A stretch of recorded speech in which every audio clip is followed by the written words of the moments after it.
जमाना ऐसा चल रहा है कि अगर आप अपने टू व्हीलर से किसी काम के लिए बाहर निकलते हो तो इसका कोई गारंटी नहीं है कि आप शाम को घर सही सलामत लौट आओ। कभी किसी दारू पीने वाला ट्रक ड्राइवर आपको सामने से भी ठोक सकता है, या फिर किसी ड्रग्स लेने वाला कॉलेज का लड़का अपने रईस कार से आपको पीछे से भी ठोक सकता है। अभी रिसेंटली गुजरात के बड़ोदरा में ठीक वही हुआ। एक छोटी सी फैमिली हस्बैंड वाइफ और उनकी छोटी सी बेटी मिलके स्कूटी पे निकलते हैं होली खरीदने के लिए। होली 1-2 दिन में था, इसलिए वो फैमिली रात को डिनर करने के लिए और होली खरीदने के लिए मार्केट निकलते। ठीक इसी टाइम में इनके साथ ऐसी एक अनहोनी घटना घटती है कि हम दुआ करेंगे कभी भी किसी फैमिली के साथ ऐसा ना हो। एक 23 साल का एक ड्रग्स कंज्यूम करते हुए एक लॉ स्टूडेंट अपने गाड़ी से उनको पीछे से बहुत जोर से टक्कर देती। ये एक्सीडेंट इतना जोर था कि ऑन द स्पॉट उसी लड़की की डेथ हो जाती। ऐसे नहीं है कि ड्रग्स कंज्यूम करने वाले वो लॉ स्टूडेंट की गाड़ी उसी पर्टिकुलर गाड़ी को डायरेक्ट जाके पीछे से ठोका। वो उस पर्टिकुलर स्कूटी को टक्कर देने से पहले उनके पीछे जो गाड़ी चल रहा था 2-3 गाड़ी को उसको भी टक्कर देके वो फाइनली उस स्कूटी को टक्कर दिया था। और लॉ स्टूडेंट नशे में इतना धुत था कि उसको एक्सीडेंट होने के बाद भी पता नहीं चला कि उसके द्वारा कितना बड़ा गलती हो गया। वो पीछे से टक्कर देने के बाद, एक्सीडेंट करने के बाद वो अपने गाड़ी से बाहर निकल के ये चिल्लाते हैं कि एनदर राउंड एनदर राउंड।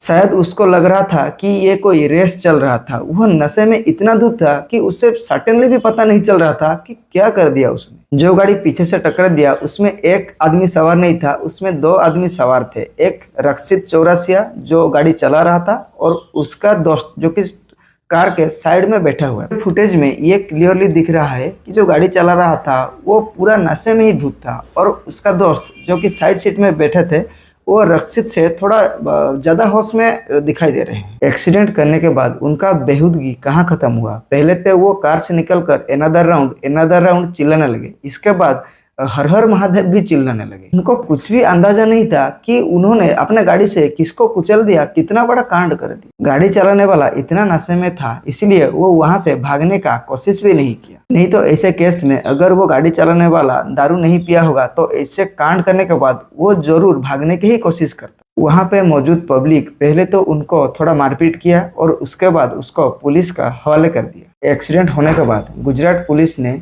जो एक्यूज के ऊपर अपना रैपिड टेस्ट किट से उनके ब्लड में ड्रग्स को मौजूद के टेस्ट किया और उसमें कुछ हद तक पॉजिटिव निकला। लेकिन फैक्ट ये है कि वो रैपिड टेस्ट किट से किए गए ड्रग्स प्रेजेंस के टेस्ट को कोर्ट नहीं मानता, इसलिए उनका ब्लड सैंपल भेजा गया है जिसका रिजल्ट अभी तक नहीं आया है। अरेस्ट होने के बाद वो एक्यूज का ये कहना है कि एयर बैग खुलने से उनको रास्ता नहीं दिखाई दिया और इसके चलते वो उस स्कूटी को पीछे से बहुत जोर से टक्कर दिया। और वो अपने आप को डिफेंड करके ये कह रहा है कि वो अल्कोहल कंज्यूमशन नहीं किया था, वो तो भांग पिया था। इस एक्सीडेंट के बाद कोई भी ऐसे पॉलिटिकल इंटरफेरेंस, कोई भी पॉलिटिकल ऐसे प्रेशर नहीं दिखा है। अकॉर्डिंग टू लॉ अभी तक सब ठीक ठाक ही चल रहा है क्योंकि वो लड़का वाराणसी का एक नॉर्मल फैमिली से बिलोंग्स करता है। उनके पिता एक प्लम्बर का बिजनेस चलाते हैं, इसलिए उनका शायद थोड़ा कम इन्फ्लुएंस होगा। नहीं तो आपको पता है हमारा देश का हाल क्या है।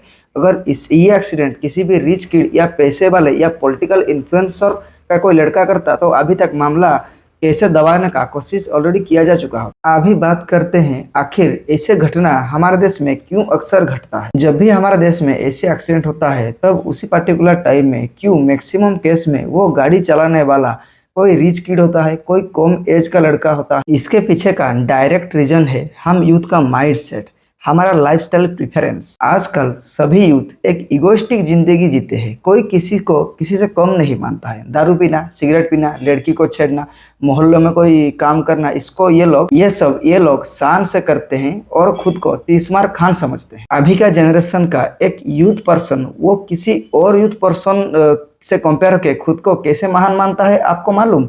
उसका एजुकेशन, उसका नॉलेज, उसका बिहेवियर उससे नहीं। वो खुद को किसी दूसरे यूथ से महान तब मानता है अगर उसके पास इंस्टाग्राम में ज्यादा फॉलोअर्स हो, सोसाइटी में उसका थोड़ा दबदबा हो, वो जो बोले सोसाइटी का 3-4 लोग डर के वो काम आराम से करे। इसको मारना पीटना है तो आगे आए, ऐसे काम जो करेगा वो यूथ खुद को दूसरे यूथ से महान समझता है। लेट नाइट डिस्को में दारू पीना, पब जाना, अपने रश ड्राइविंग से किसी को उड़ा देना, लड़की को छेड़ना, मोहल्ले में थोड़ा हंगामा करना, ये सब कूल लगता है। That is symbol of cool. और सबसे चौंकाने वाला बात क्या है मालूम? ऐसे यूथ ऐसे सीवियर एक्सीडेंट करने के बाद एक औरत को मारने के बाद, किसी के फैमिली को बिगड़ने के बाद, एक छोटी बच्ची को अपना माँ से दूर करने के बाद भी ये अपना गलती को स्वीकारते भी नहीं है, वो रियलाइजेशन भी नहीं कर पाते कि आखिर उनसे कितना बड़ा गलती हो गया। पश्चाताप तो मन में 0%। ऐसे गलती अगर किसी ऐसे युद्ध से हो जिसे छोटे से एक अच्छे परिवार से मिला हो, जिसे दुनियादारी मालूम हो, जिसे रिलेशन का वैल्यू मालूम हो, जान की कीमत मालूम हो, तो ऐसे गलती करने के बाद वो 2-3 साल ट्रॉमा में ही रहता है। 2-3 साल तो उसे अच्छा से नींद भी नसीब नहीं हो। लेकिन इससे आउटडेटेड क्रिमिनल को आप देखो, ये जैसे एक्सीडेंट किया वो तो चिल्लाने लगा, वो शायद नशे में हुआ, उसको छोड़। ऐसे आदमी को अगर 3-4 दिन के बाद बेल मिल जाएगा ना, ये 7 दिन के बाद किसी पोप में दिख रहा होगा और फिर किसी को भी ऐसे पीछे से ठोक रहा होगा। ऐसे बाहियत यूथ जनरेशन को ना किसी का रिलेशन का वैल्यू मालूम है, ना जान के वैल्यू मालूम है। जो भी करो सब कूल ही है, किसी का जान भी ले लो कूल है, और इसके 7 दिन के बाद सब नॉर्मलाइजेशन, फिर पॉप, फिर पार्टी, फिर दारू, फिर किसी का एक्सीडेंट। शॉकिंग बात यह है, जो ये कल्प्रिट जो एक्सीडेंट में इन्वॉल्व था, रक्षित चौरसिया, वो फरवरी मंथ में ऑलरेडी ऐसे एक केस में इन्वॉल्व हो चुका था। वो और उनके दोस्त मिलके जाके एक मोहल्ले में गुंडागर्दी कर रहे थे और इसके बाद पुलिस उनको पकड़ लिया था। पुलिस इनको हिरासत में लेने के बाद ये दोस्त लोग मिलके पुलिस को रिटिन में एक माफीनामा दिया, तभी पुलिस इनको छोड़ दिया था फरवरी मंथ में। और अभी देखो ये मार्च मंथ में ही ये क्या कर डाला। ऐसे क्रिमिनल का ना सोच बदलता है, ना उनका काम करने का तरीका बदलता है, ना जिंदगी का तौर तरीका बदलता है। बस बदलता है तो प्लेस ऑफ इंसिडेंट।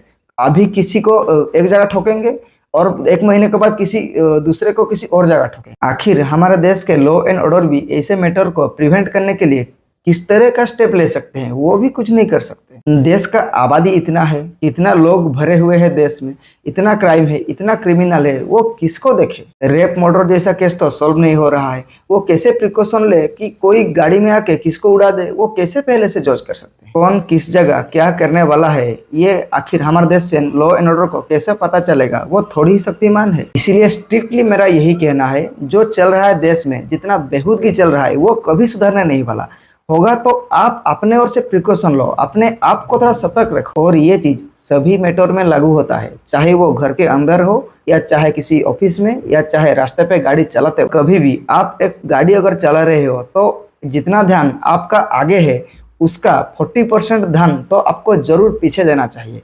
आपका 2 व्हीलर का मिरर एकदम अपडेट होना चाहिए। भले आपका गाड़ी का ब्रेक काम नहीं कर रहा हो, लेकिन आपका 2 मिरर हमेशा अपडेट रहना चाहिए। इतना बड़ा देश में इतना सारा पॉपुलेशन, और इतना सारा पॉपुलेशन को मैनेजमेंट करने के लिए इतना सारा गाड़ी, और पता नहीं कौन सा गाड़ी कहां से आके पीछे से या आगे से आपको ठोक दे। इसीलिए सबसे पहले अपने आप को सावधान रखिए, सुरक्षित रखिए। ऐसे और इन्फॉर्मेटिव वीडियो के लिए हमारे से जुड़े रहिए। Thank you. जय हिंद।